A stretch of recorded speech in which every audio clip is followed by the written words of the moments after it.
Pansamantalang paglilipat ng Davao Oriental Provincial Hospital sa bayan ng Manay, inumpisa na. Detalye ng balita mula kay Val Gonzales, RH5 Val. Kuya Angel, mula kahapon ng hapon ay sinimulan lang ilipat ang mga medical equipment o mga panggamit ng Davao Oriental Provincial Hospital o DOPH, ang district hospital na nasa bayan ng Manay.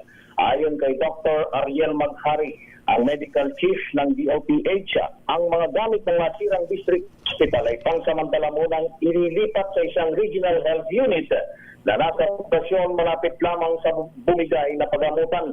Itong tinatawag sa Panay na Super Barangay Health Center na ginamit at itinayo noong panahon ng pandemic.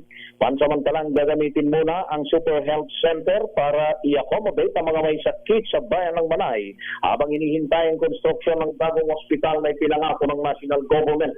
Sabi ni Dr. Maghari, mayroon na silang sapat na pondo para sa pagtatayo ng bagong estruktura sa loob din ng compound ng DOPH.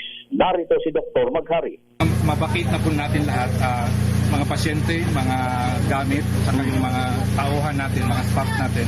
Pag wala na pong maiwan dito, so they can immediately push through with their plans. Ang source of funding ay saan ho manggagaling? Galing po sa DOH, meron po tayong EDSPEP na for this year, 2025, meron tayong 40 million po for the phase 2 itong front building. Saka meron din po tayong upcoming sa 2026 na another 30 million. Pero kanina andito rin po si Yusek Murillo.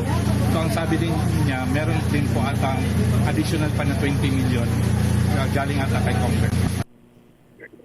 Ngayong araw, Kuya Angel, ay nakatakdang magsagawa ng inspeksyon si Pangulong Ferdinand Bongbong Marcos Jr. dito sa Davao Oriental at una sa pupuntahan ng Pangulo ang nasirang district hospital sa bayan ng Manay.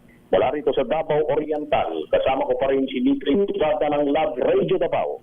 Ako si Val Gonzales, DZRH, una sa Pilipinas, una sa Pilipinas. Amping diabal, ha?